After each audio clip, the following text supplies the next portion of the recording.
guys, welcome back to my channel. So for today's video, we're going to be answering the 10 most Google questions about hydrocephalus and infertility. And without any further ado, let's dive right into it.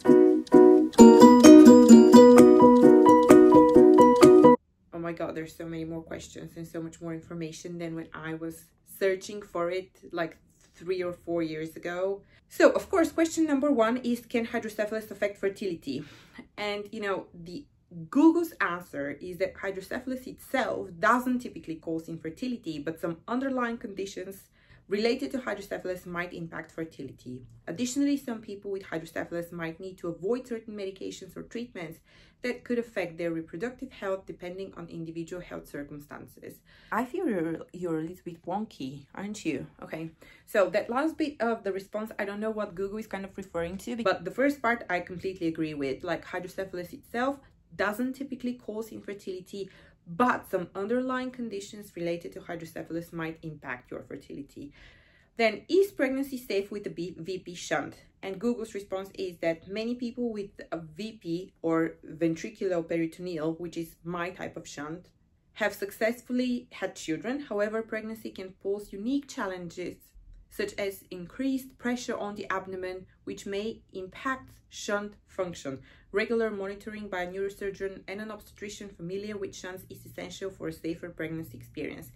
And this is something which I was very interested in when I was going through my fertility journey. If you have followed me for some time now, you know that I have a toddler. I did go through a fertility journey back in 2020, 2021. I had to go through IVF, and that's a lot of what I used to talk on my channel about when I was going through that journey. When I was going through my fertility journey, I didn't know a lot of the things that I'm going to be sharing with you today. So I was kind of learning through trial and error. And here where I am located, doctors did not have that much of a history and experience with working with patients with hydrocephalus, especially patients in their 30s. I think it's more and more common for people these days to be getting pregnant and giving birth and having children as hydrocephalus patients. About what to do with patients with hydrocephalus when they walk into their offices and ask, hello doctor, do you think I can get pregnant? Again guys, this is from my perspective and my personal experience. If you have any kind of medical related questions or something like that, always ask your doctor. But I personally had a very normal pregnancy, if I may say so. Like, obviously I don't know what being pregnant and not having a shunt is like, but I had a very pleasant pregnancy. I gained a lot of weight, but this is because I enjoyed eating donuts so much. It's nothing to do with hydrocephalus. I was trying to be active. I was going on walks. I was working up until like the very end of my pregnancy. So yeah, I feel like it was a very normal, uneventful pregnancy. So yeah, I think that from my experience, it is okay to be pregnant with hydrocephalus. And again, my pregnancy was not impacted in any way, shape or form by my hydrocephalus and by my ventriculoperitoneal shunt. Another question which I feel really strongly when I'm reading this, and which is something that I was very interested in while I was pregnant, is, can hydrocephalus be hereditary? And this is something which I was very much afraid of, because as some of you know, I have hydrocephalus. You know, I feel like all of you who've been on the channel for some time now know this. But some of you may know, some of you may not know that my husband was also diagnosed with MS, like with multiple sclerosis. So we were kind of wondering whether or not any of these conditions is hereditary or can be passed on to our child. This is why we ran some genetic tests to make sure that specifically, you know, if it can be in any way captured, like we are on the safe side. And those results came like that everything is fine and there is nothing to worry about. Also, your doctors can monitor your baby from relatively early on in your pregnancy for hydrocephalus-like symptoms in the womb, like for example the shape of the skull, how the brain's looking, how the ventricles are looking. Yeah, they can tell you early on whether or not there is something to worry about, but usually it's not hereditary. Google's answer is that some types of hydrocephalus are genetic and may be inherited, like X-linked hydrocephalus, while others are acquired and not related to genetics. If there is a family history, genetic counseling can help assess the likelihood of passing hydrocephalus to offspring. So yeah, this is what we did as well. We met with a doctor who specializes in genetics, and we ran some tests, as mentioned, for both hydrocephalus and for MS, for multiple sclerosis.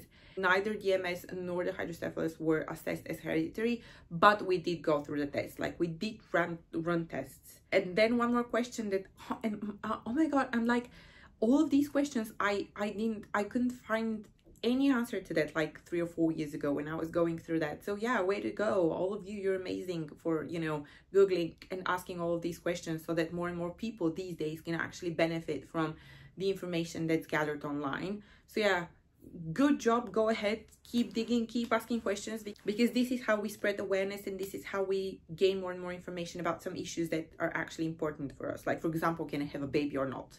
So the question is, what fertility treatments are safe for those with hydrocephalus? Oh boy, was that question a mouthful.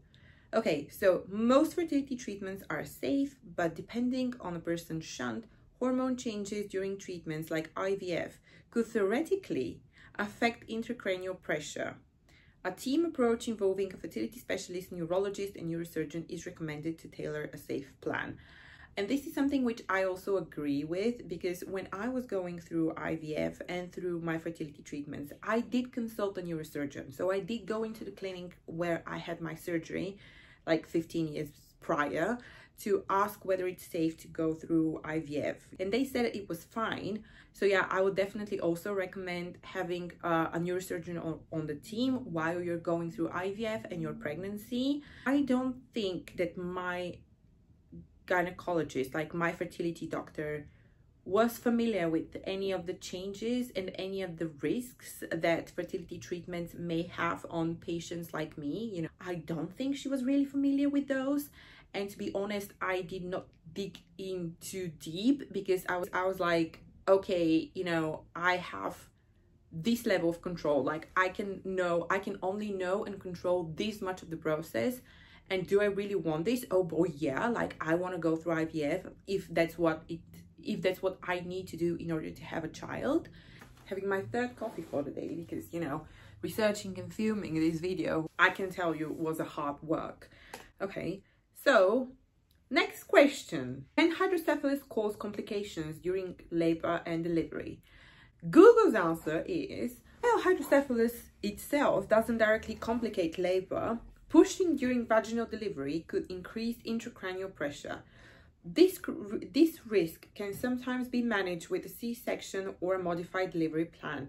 It's crucial for an obstetric team to know the patient's medical history. And I feel like I completely agree with this response. When I was discussing my delivery with my obstetrician team, with the team that was monitoring my pregnancy and was planning for my delivery, they had advised me to go for a planned C-section. And I personally, for myself, feel that that was the best decision in my case, and for my baby, and for my pregnancy, and for my delivery. You know, I don't know many people with hydrocephalus. Like, I don't know anyone with hydrocephalus apart from you guys on the channel who are following me and reaching out to me in the comments or via Instagram and asking me questions and, you know, wanting to connect. So I don't know anyone else to whose experience I can kind of relate to. So just from my own experience, I completely agreed, and I was completely happy with the plan of having a planned C-section. I feel like this is going really well. What do you think? Question number 6. How does hydrocephalus affect prenatal health monitoring? Also a very good question. Google's answer is that people with hydrocephalus undergoing prenatal care may require additional monitoring in order to manage any neurological symptoms or shunt issues. Regular check-ins with a neurologist can ensure that any symptoms related to hydrocephalus are managed during pregnancy. I'll take that answer, but I think it's a little bit basic. So let's dive deeper into that, and let's elaborate a little bit on that, shall we?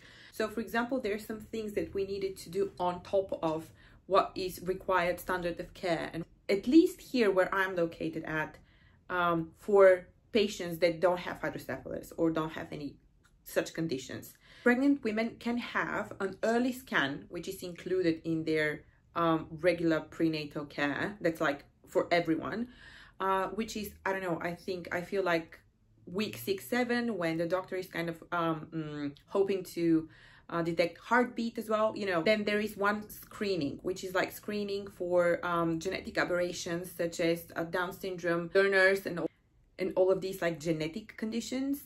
That's, I think, week 11, 12. Then there is another scan at, I think, week 20 or something like that, which is again for, you know, anatomy, but like diving deeper into that. There are monthly midwife consultations, which are like the midwife will ask for your symptoms, take your blood pressure, ask if everything is okay, see whether or not you're gaining too fast or, you know, too little of weight for your pregnancy. And then there are like 2 blood sugar monitorings for gestational diabetes, and that's all up until birth. While what I was doing, like in my case, I would go in for a scan every month, like not only the early scan and the 2 anatomy scans. I had to go in for scans every month in order for my doctor to make sure that everything is going okay with the pregnancy. They would measure how much the baby had grown on every month, which is not usually done. It's like usually done on those couple of scans that are kind of scattered throughout the pregnancy.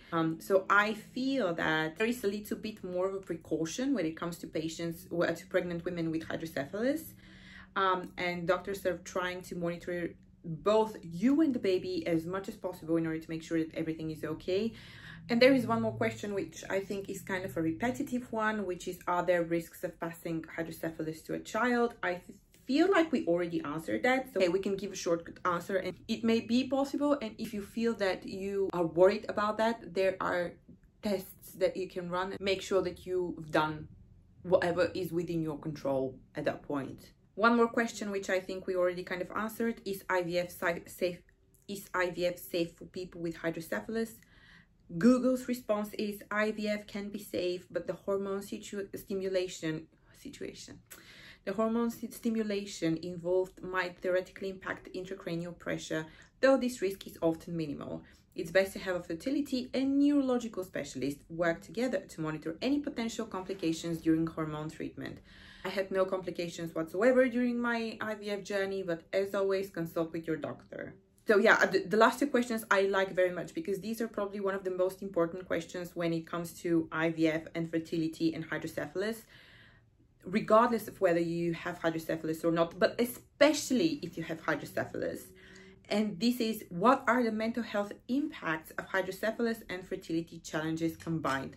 And oh boy, I can talk about this for ages and ages. Like, I feel like this needs another video, guys. Let me know in the comments below if you want to have a separate video on that topic, because this is like my favorite topic in the world to talk about right now at present. And because this girl, you know, if you know me, if you've been on the channel for a long time, you know that this girl, when there is something that is kind of important to me, or, you know, I feel like obsessed or fascinated about, I make it my whole personality. In this specific case, this is exactly what I've done. I've turned this into my job as well. So I am a licensed therapist, and I'm working with women or couples who are going through IVF and helping them with their mental health challenges and on their mental health journey while they're going through IVF. So yeah, as mentioned, my whole personality. So the question again is, what are the mental health impacts of hydrocephalus and fertility challenges combined? And the response is, facing both hydrocephalus and fertility challenges can lead to significant mental health impacts, including anxiety, depression, and stress. Support from a therapist, particularly one with experience in fertility and chronic health conditions, can be invaluable to navigate these intersecting issues. Well done, Google. I couldn't agree more. I know that therapy can be a privilege and is a privilege. And while you are on this journey, it can get wild, guys. Like, I don't know, I sneezed too hard and I think that I had somehow damaged my embryo, or, you know, just call a doctor or go in for into the ER. I was that anxious. Like, anxiety combined with hydrocephalus, with going through IVF, and with my previous loss, like, because I had lost a pregnancy previously, the previous year, I used to get so anxious that sometimes, you know, I wouldn't be able to sleep at night. I wouldn't be able to, you know, eat or work or do whatever. And if it was not for my therapist and Gossip Girl, but like the old Gossip Girl, not the new Gossip Girl, Gossip Girl, I watched Gossip Girl 6 times, all 6 seasons. Like, mental illness. We're not going there, but like I attribute the fact that I stayed sane during my pregnancy and during those anxious times to my therapist, my partner, and Gossip Girl. But yeah, girls gotta do what girls gotta do. So got a little bit sidetracked there, but I definitely agree that therapy is one of the most important assets and one of the most valued assets while you're going through IVF and hydrocephalus. So if that's something that you want to explore, definitely do explore it. You know, there are so many options. There's BetterHelp and other apps like that can connect you to a therapist, and you can work exclusively online with them. So, you know, you don't need to leave the comfort of your own home. You can chat with them, you can have one-on-ones with them, like, or if you prefer live therapy, and that's something that you can explore. One of the best things that you can do for yourself while you're going through your fertility treatment, if you're going through fertility treatments with hydrocephalus and without. And then the last question, which I think is very tightly connected to the previous question, is where can I find support for hydrocephalus and fertility concerns? So Google's response is support groups, both in person and online, can offer emotional support and practical advice. Organizations like the Hydrocephalus Association provide resources for those with hydrocephalus, while fertility support groups or fertility-focused therapists can offer tailored assistance. I think that support groups are one of the best ways for people to get into communities, like get together, speak about their fears and their issues. A little bit like what I did with this channel, because I had no one to speak to while I was going through my journey with infertility and hydrocephalus. Because out of all of my friends and all of the surrounding people, all of the people around me and my husband, like we were the first to take the steps through IVF. Like we have so many friends that after we completed our journey have undergone IVF or have gone through that and are already, you know, parents, having their children and sleep deprived but happy and all of that. But we were the first ones, so I had no one to talk to about my journey with infertility and IVF. And as I've already told you guys, I literally don't know one single person apart from you who have reached out to me telling me about your journeys with hydrocephalus, who has hydrocephalus in real life. So, you know, I was feeling very lonely. I was feeling very anxious and scared at some point. So that's why I kind of started talking online and with my therapist as well, in order to, you know, have an outlet, in order to be able to, you know, share some of this journey. And YouTube kind of felt like my support group. Like when I took my license as a licensed therapist, this is one of the first things I did. I made a support group for people going through IVF, both women and couples going through IVF. They talk to each other, support each other, and to be honest, I found so much support through this channel and with our communication that, you know, I feel like, well, that's it. We've answered all 10 questions that are most googled about hydrocephalus and fertility. If you like this video, don't forget to give it a thumbs up, to like it, to subscribe to my channel, and maybe share this video with someone who you feel might need it or might benefit from it. Thank you very much for sticking to the end. It was a long video, but I hope that it was helpful to you. And I'll see you in the next one. Thank you guys. Bye.